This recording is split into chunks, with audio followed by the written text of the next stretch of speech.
નમસ્કાર મિત્રો, આપણા બેન્કિંગ અને એ સાથે જોડાયેલી પરીક્ષાઓની તૈયારી માટે આપણે જે આખો સ્લોટ ચલાવી રહ્યા છીએ એમાં આપ સૌનું સ્વાગત છે.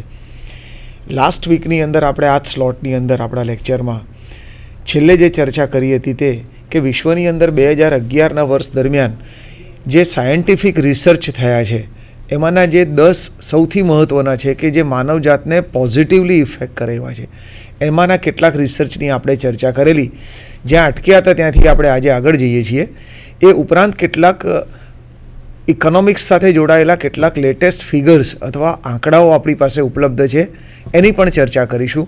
અને એ પછી બેન્કિંગ સેક્ટર સાથે જોડાયેલા કેટલાક બહુ જ મહત્ત્વના અને પાયાના જે પ્રશ્નો અને એની જે ક્લેરિટી છે એની આપણે આજે ચર્ચા કરવાના છીએ. અને પછી સમયની ઉપલબ્ધિ હશે તો કેટલાક મેથેમેટિક્સમાં હમણાં જ પૂછાયેલા બહુ નાના પ્રશ્નો, ઓબ્જેક્ટિવ ટેસ્ટ, એની પણ આપણે આજે ચર્ચા કરીશું. તો શરૂઆત કરીએ મિત્રો. તમારા સ્ક્રીન પર છે, જુઓ સૌથી પહેલી વિગત, preliminary results of the clinical research of A malaria vaccine. આપ સૌ જાણો છો કે મેલેરિયાની હજુ વિશ્વની અંદર કોઈ વેક્સિન શોધી શકાઈ નથી. એ માટેના લગભગ સમગ્ર વિશ્વની અંદર પ્રયત્નો ચાલી રહ્યા છે. અને માનવ જગતની અંદર સૌથી વધારે જો કોઈ એક રોગથી મૃત્યુ થતા હોય તો એ મેલેરિયા છે. અને ખાસ કરીને જે થર્ડ વર્લ્ડ કન્ટ્રીઝ છે અથવા તો જે પછાત રાષ્ટ્રો છે ત્યાં મેલેરિયાના કારણે થતા મૃત્યુની સંખ્યા બહુ જ ઊંચી છે. તો આ વેક્સિન શોધવા માટે આખું વિશ્વ પ્રયત્ન કરી રહ્યું છે અને એ માટે એક બહુ પોઝિટિવ આપણને માહિતી મળી છે. આ વેક્સિનનું નામ અત્યારે એમણે રાખ્યું છે known as RTS. It's a short form. આ વેક્સિનના 15,000 બાળકો ઉપર પ્રયોગ કરવામાં આવ્યા છે. અને એ જે બાળકો છે એ આફ્રિકન કન્ટ્રીઝના છે કે જ્યાં મચ્છર અને મેલેરિયાની સૌથી વધારે તકલીફ છે.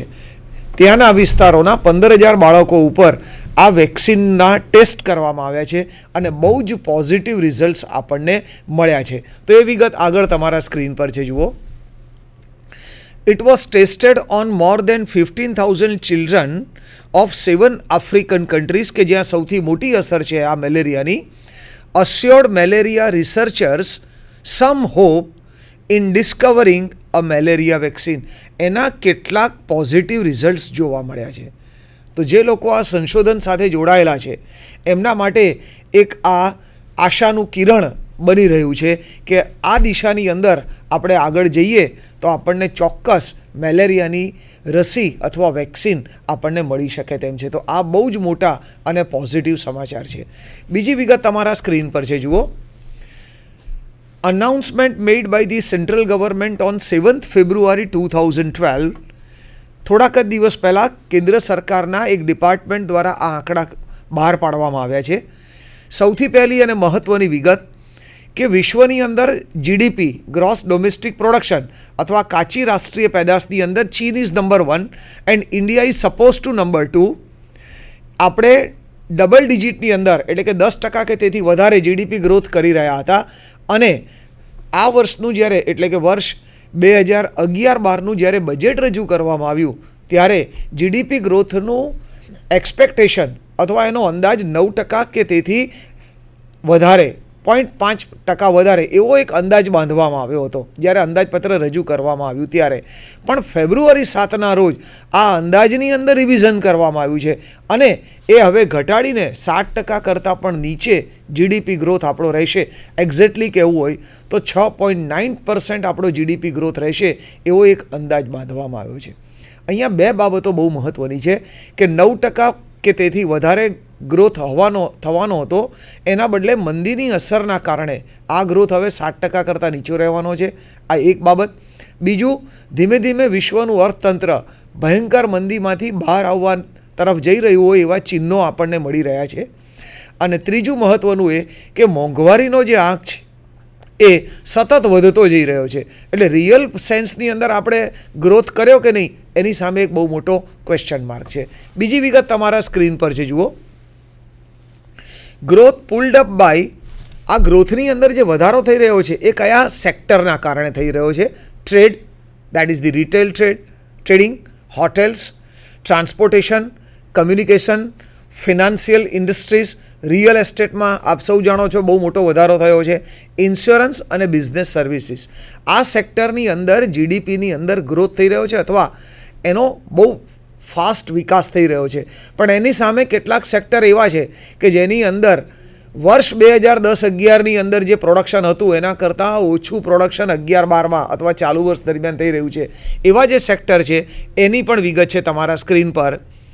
ગ્રોથ પુલ ડાઉન, એમાં ઘટાડો થઈ રહ્યો છે ઉત્પાદનની અંદર, અને એ 3 મહત્ત્વના સેક્ટર છે. પહેલું મેન્યુફેક્ચરિંગ ઉત્પાદન સેક્ટર, બીજું માઇનિંગ ખાણ માટેનું સેક્ટર, અને ત્રીજું કન્સ્ટ્રક્શન સેક્ટર. આ 3 સેક્ટરની અંદર ઘટાડો થઈ રહ્યો છે. અને જે લાસ્ટ લાઇન છે એ સૌથી મહત્ત્વની છે. જાપાન અને યુએસએ બંનેએ આવતું આપણું આ ભારત દેશનું ચોમાસું અથવા ચોમાસાની ઋતુ કેવી રહેશે એ માટેનું ફોરકાસ્ટિંગ કર્યું છે, અંદાજ બાંધ્યા છે. અને એ અંદાજ એવું સૂચવે છે કે એક સામાન્ય ચોમાસું હોય અને જેટલો આખા દેશની અંદર સરેરાશ વરસાદ પડે એના કરતાં આવનારી સિઝનની અંદર વરસાદ ઓછો પડશે. એના કારણે અગેઇન આપણી આર્થિક પરિસ્થિતિ ઉપર અને જીડીપી ઉપર અને મોંઘવારીના આંક ઉપર જબરદસ્ત અસર થવાની છે. તો આ પણ એક આવનારા દિવસનું એક એંધાણ આપણને આપી રહ્યા છે કે આવતું ચોમાસું આપણું નબળું છે. અને આપ સૌ જાણો છો કે ભારતની ખેતી એ ચોમાસા ઉપર મેજરલી ડિપેન્ડ કરી રહી છે. તો આપણું જે ખેત ઉત્પાદન છે એમાં પણ ઘટાડો અત્યારે શક્ય હોય એવું દેખાય છે. તો આ આંકડાઓ, આ રીતે ફોરકાસ્ટિંગ કરેલા આંકડાઓ આપણને પ્લાનિંગની અંદર આ રીતે મદદરૂપ થઈ શકે. એ પછીની વિગત તમારા સ્ક્રીન પર છે, જુઓ. As per the data made available by the Central Statistical Office, New Delhi, again on 7th February 2012, GDP for the year 2011-12, અહીંયા ગ્રોથ નથી, રેટ નથી, પણ કુલ ઉત્પાદનની વાત છે કે કુલ ઉત્પાદન કેટલું થશે વર્ષ 2011-12. તો એ છે 80 લાખ કરોડ રૂપિયાનો જીડીપી પ્રોડક્શન થશે, અથવા તો કાચી રાષ્ટ્રીય પેદાશ આપણી 80 લાખ કરોડ રૂપિયાની હશે. એટલે 80 લાખ ઉપર કરોડના બધા શૂન્ય ચડાવવાના. એની સામે આપણું પોપ્યુલેશન કેટલું હશે તો એનું એક્સપેક્ટેશન છે 120 કરોડ નાગરિકો હોઈશું આપણે. એના આધારે એક ત્રીજો ફિગર શોધવામાં આવ્યો છે, અને એ કે એક વ્યક્તિ દીઠ અથવા એક નાગરિક દીઠ આપણું કાચી રાષ્ટ્રીય પેદાશ અથવા આપણું ઉત્પાદન કેટલું છે. એટલે કુલ ઉત્પાદનને નાગરિકોની સંખ્યા વડે ભાગવામાં આવે તો આપણને અંગ્રેજીમાં કહેવાય એને પર કેપિટા ઇન્કમ અથવા પર કેપિટા પ્રોડક્શન મળે. Same way per capita income પણ શોધી શકાય, પણ આ જે પર કેપિટા ઇન્કમની જે વિગત છે એ ત્યાં નીચે આપી છે તમને કે વર્ષ 2010-11 દરમિયાન સરેરાશ નાગરિકની આવક, વાર્ષિક આવક 53,331 રૂપિયા હતી, જે વર્ષ 11-12ની અંદર એવો અંદાજ છે કે આ રકમ વધીને 60,972 રૂપિયા થશે. એટલે સરેરાશ નાગરિક દર મહિને સરેરાશ 5,500-600 રૂપિયા જેટલું કમાય છે એવું એનું અર્થઘટન થાય. પણ એની નીચેની વિગત તો જો તમે જોશો તો વિશ્વની અંદર આટલી મંદી છે, ભારતનો જીડીપી ગ્રોથ અપેક્ષા કરતાં ધીમો ચાલી રહ્યો છે, છતાં પણ વ્યક્તિ દીઠ આવકની માત્રામાં લગભગ 14% કરતાં વધારે વધારો થયો છે. This shows some robust economic conditions of the country. તો જુઓ ત્યાં સ્ક્રીન પર સૌથી નીચેની વિગત છે તમારા. જીડીપીની અંદર ગ્રોથ છે, પર કેપિટા ઇન્કમની અંદર પણ ગ્રોથ છે, એન્ડ ઇટ ઇઝ બાય 14.3%. તો આ બહુ મોટો પોઝિટિવ ચેન્જ છે, અથવા ભારતના સામાન્ય નાગરિકોના જીવન ધોરણની અંદર વધારો થઈ રહ્યો છે એવું પણ આપણને ઇનડિરેક્ટલી ઇન્ડિકેટ કરી રહ્યું છે. એ પછીની વિગત તમારા સ્ક્રીન પર. The government of India અનાઉન્સ્ડ import duty on gold that includes platinum as well as diamonds of 2% instead of 300 rupees per 10 grams. ભૂતકાળની અંદર થોડા સમય પહેલાં આ પોલિસીમાં ચેન્જ કર્યું તે પહેલાં ભારત દેશની અંદર જો વિદેશમાંથી સોનાની આયાત કરવામાં આવે તો દર 10 ગ્રામ દીઠ 300 રૂપિયાની કસ્ટમ ડ્યુટી હતી. 10 ગ્રામે 300 રૂપિયા, એટલે ત્યાં વજન સાથે ડ્યુટીની રકમ સંકળાયેલી હતી. હવે કેન્દ્ર સરકારે આ નિયમમાં ચેન્જ કર્યો અને જેટલા રૂપિયાનું સોનું આયાત કરવામાં આવે એની કિંમતના 2% જેટલી કસ્ટમ ડ્યુટી અથવા ઇમ્પોર્ટ ડ્યુટી વસૂલ કરવી એવો નિયમ કર્યો છે. એના કારણે કેન્દ્ર સરકારને વર્ષે લગભગ 600 કરોડ રૂપિયાની વધારાની ઇમ્પોર્ટ અથવા કસ્ટમ ડ્યુટીની આવક પ્રાપ્ત થશે.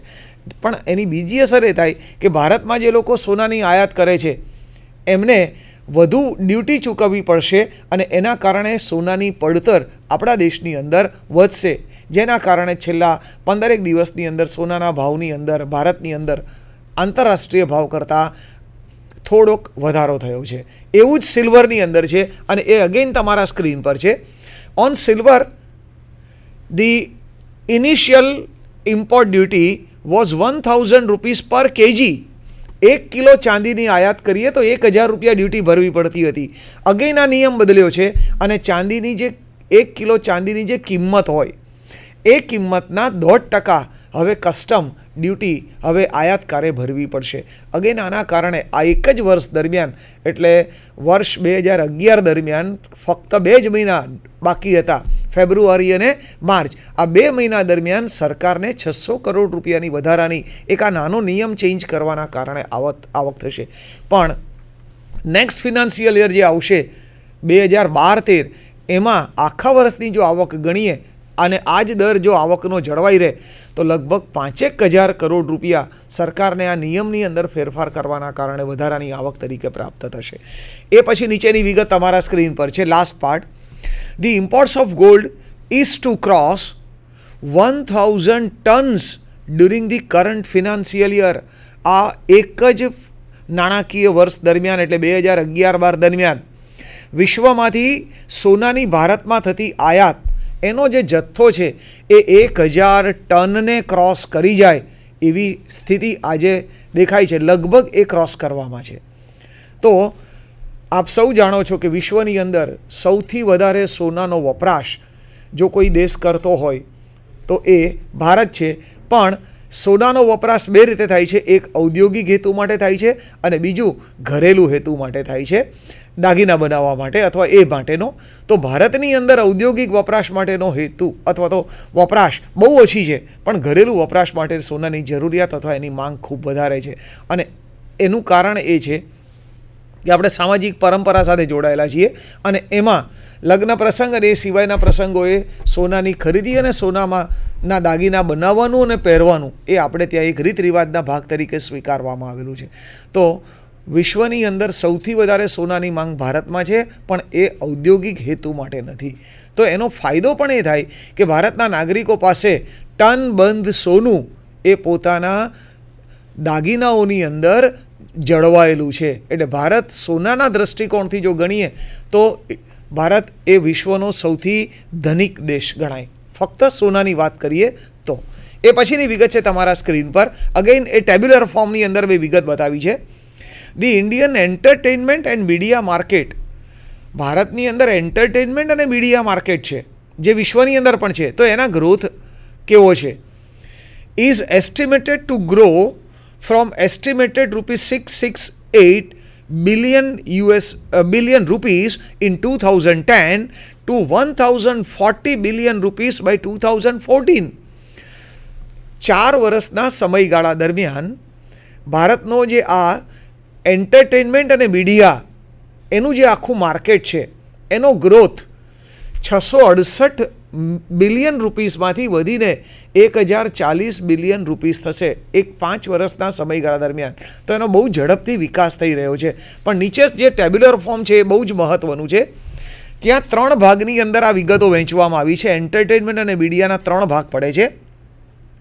એટલે ત્યાં ટાઇટલ છે ઇન્ડસ્ટ્રી, બીજું કોલમ છે બિલિયન રૂપીઝ ઇન 2010, ત્રીજું કોલમ છે બિલિયન રૂપીઝ ઇન 2014 અને એ બેની સરખામણી કરીને ટકાવારીની અંદર એનો એક્સપેક્ટેડ ગ્રોથ કેટલો છે પણ એ ચક્રવૃદ્ધિ દરે ગણતરી કરીને ત્યાં દર્શાવ્યો છે. તો ટેલિવિઝન ઇન્ડસ્ટ્રીની અંદર ગ્રોથ રેટ એક્સપેક્ટ કરવામાં આવે છે 15.6% દરે. રોબસ્ટ ગ્રોથ કહેવાય, બહુ મોટો ફાસ્ટ ગ્રોથ કહેવાય ટેલિવિઝન ઇન્ડસ્ટ્રીની અંદર. એ પછી ફિલ્મ ઇન્ડસ્ટ્રીની અંદર ગ્રોથ રેટ એના કરતાં પણ વધારે છે, 20.5% છે. અને આપ સૌ જાણી રહ્યા છો કે છેલ્લા 1-1.5 વર્ષ દરમિયાન હોલિવૂડમાંથી પણ કેટલાક વર્લ્ડ બેસ્ટ કલાકારો ભારતની ફિલ્મ ઇન્ડસ્ટ્રી સાથે જોડાઈ રહ્યા છે. સાથે ત્યાંના દિગ્દર્શકો અથવા ડિરેક્ટર્સ પણ હવે ભારતીય ફિલ્મનું દિગ્દર્શન કરવાની શરૂઆત કરી ચૂક્યા છે. તો આ પણ એક મેજર ચેન્જ આવી રહ્યો છે. પણ થર્ડ પાર્ટ જે છે એ શોકિંગ છે અને એ છે પ્રિન્ટ મીડિયા. એટલે ન્યૂઝપેપર, મેગેઝિન વગેરે જે છે એ પ્રિન્ટ મીડિયા ગણાય. એની અંદર જે એક્સપેક્ટેડ ગ્રોથ છે એ ગ્રોથ રેટ બહુ જ નીચો છે. It is only 7.4%. તો ત્યાં હજુ વધારે વિકાસની જગ્યા છે. અને આપ એ પણ જાણો છો કે કેન્દ્ર સરકાર 2-3 વખત એવા પ્રયત્ન કરી ચૂકી છે ભૂતકાળની અંદર કે વિદેશના જે પ્રિન્ટ મીડિયા સાથે જોડાયેલી કંપનીઓ છે એને ભારતમાં લાવવા માટે એમણે ઓપન પોલિસી અપનાવવાનો પ્રયત્ન કર્યો, પણ એ આ નિયમ બદલાવવામાં હજુ સુધી સફળ થઈ નથી. જો આવું બનશે તો વિદેશી પ્રિન્ટ મીડિયાની કંપનીઓ ભારતમાં આવશે અને આ સેક્ટરનો પણ વિકાસ થશે. એ પછીની વિગત તમારા સ્ક્રીન પર છે. India's place in global entertainment and media market. આપણે એક આપણા દેશના 3 ઇન્ડસ્ટ્રીની વાત કરી. હવે વિશ્વની અંદર આપણે ક્યાં છીએ બીજા દેશોની સરખામણીમાં, particularly India versus China, Japan and US. આ જે આંકડાઓ છે એ છેલ્લા 5 વર્ષના આંકડાઓ છે. ટેબ્યુલર ફોર્મની અંદર મૂકેલા છે. 4 કન્ટ્રીના સરખામણીના વિગતો છે અહીંયા. 2005, 6, 7, 8 અને 9 5 વર્ષના આંકડાઓ છે. આપ જોઈ રહ્યા છો કે વર્ષ 2005ની અંદર ભારતનું એન્ટરટેનમેન્ટ અને મીડિયા માર્કેટ એ $8,746 હતું, એટલે કે મિલિયન ડોલર્સનું હતું. એ 2009ની અંદર લગભગ બમણા જેટલું થવા જેવું, અથવા એની અંદર 80% કરતાં વધારે વધારો થયો છે અને એ હવે $14,000 મિલિયન થયું છે. $14,000 મિલિયન ભારતનું એન્ટરટેનમેન્ટ અને મીડિયા માર્કેટ છે. પણ વોટ અબાઉટ ધી ચાઇના? ચાઇનાનું માર્કેટ 78,000 કરોડ